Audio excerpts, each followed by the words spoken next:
الرجیم بسم اللہ الرحمن الرحیم الحمدللہ رب العالمین۔ اللہ رب العزت نے قرآن عزیز کا جو آغاز فرمایا سورہ فاتحہ سے، اور سورہ فاتحہ میں سب سے پہلے تمام جہانوں کے پالنے والے رب کی تعریف اور ستائش کی گئی،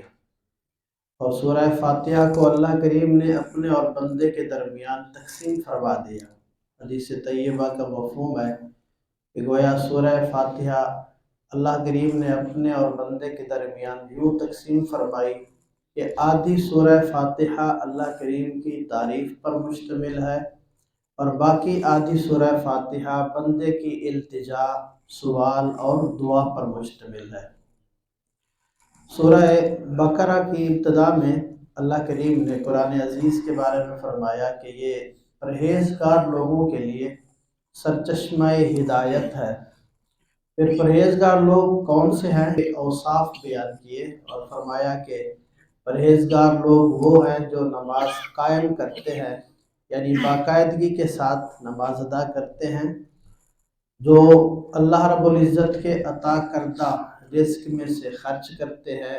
غیب پر ایمان رکھتے ہیں، اور قیامت پر بھی انہیں پوری طرح یقین ہے۔ ان نیک بخت لوگوں کے لیے اللہ کریم نے جہاں یہ فرمایا کہ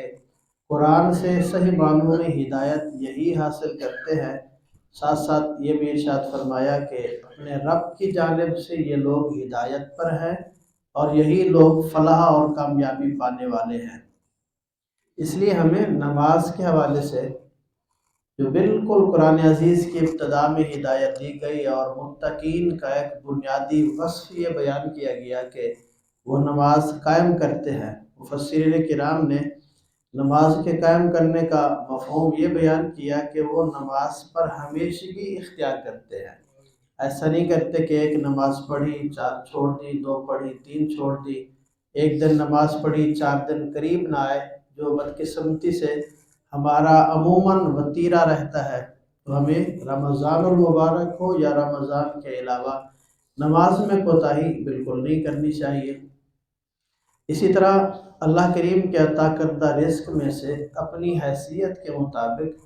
ہمیں خرچ بھی کرنا چاہیے۔ نبی پاک صلی اللہ علیہ وآلہ وسلم کا فرمان ہے،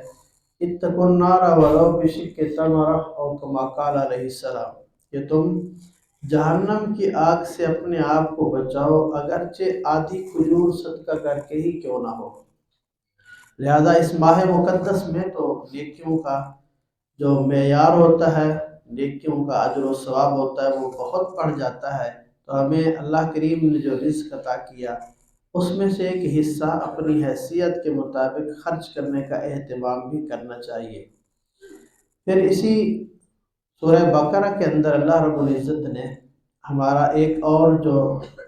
ایک نفسیاتی مسئلہ ہے، ہماری ایک بشری کمزوری ہے، اس کا تذکرہ کرتے فرمایا، تأمرون الناس بالبر وتنسون انفسکم،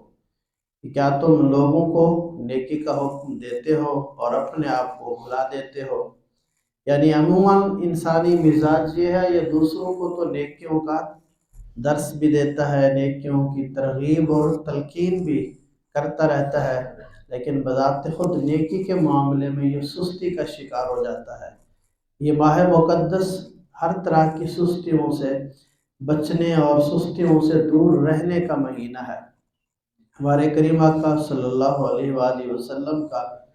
پاکیزہ معمول یہ تھا کہ جب رمضان المبارک کا چاند نظر آتا تو آپ عبادت کے لیے کمر بستہ ہو جاتے۔ آپ تو ویسے بھی اللہ رب العزت کی یاد میں ہمہ وقت محو رہتے، لیکن رمضان میں آپ کا اہتمام پہلے سے بھی کہیں زیادہ ہو جاتا، حالانکہ حضور گناہوں سے پاک ہیں، سید الاولین والآخرین ہیں۔ اصل میں ہماری تربیت کے لیے حضور نے ایسا فرمایا۔ لہذا اس ماہ مقدس میں ہمیں سستی، کاہلی، غفلت اور لاپرواہی سے، لہو و لعب سے، فضول اور بیکار کاموں سے بچانے کا پورا اہتمام کرنا چاہیے،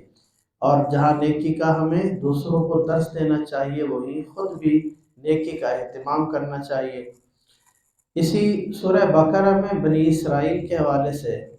ایک تفصیلی طور پر واقعہ بیان کیا گیا، جس کی مناسبت سے سورت کا نام بھی البقرہ یعنی گائے یہ نام رکھا گیا۔ اس میں پورے واقعے کا جو ایک مرکزی خیال ہے وہ یہ کہ اللہ رب العزت کی جانب سے جب حکم آئے تو اسے بغیر چوں چرا کے تسلیم کر لینا چاہیے، لایانی اور بے تک کے سوالات سے بچنا چاہیے، کیونکہ بیکار سوالات کر کے بنی اسرائیل نے اپنے لیے بہت مشقت پیدا کر لی تھی۔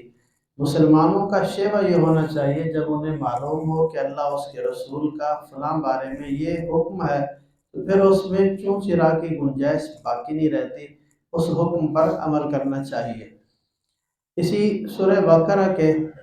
آخری حصے میں اللہ رب العزت نے دعائے ابراہیمی کا تذکرہ کیا اور اس میں ارشاد فرمایا کہ جناب ابراہیم اور جناب اسماعیل نے اللہ رب العزت کے گھر یعنی کعبہ شریف اس کی تعمیر بھی کی۔ جب تعمیر سے جناب ابراہیم فارغ ہوئے تو وہاں انہوں نے ایک خصوصی دعا کی کہ ربنا وابعث فیہم رسولا منہم یتلو علیہم، کہ اے پروردگار ان میں اپنا نبی مبعوث فرما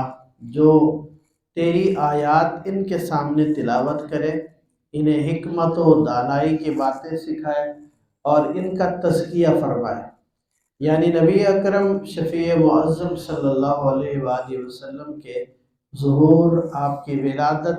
اور آپ کی بعثت کے لیے جناب ابراہیم نے دعا کی۔ یہاں ایک اہم نکتہ ہمیں ذہن میں رکھنا چاہیے،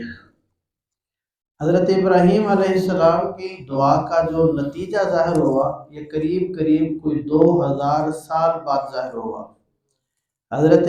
سیدنا ابراہیم خلیل اللہ، اللہ رب العزت کے نہایت برگزیدہ نبی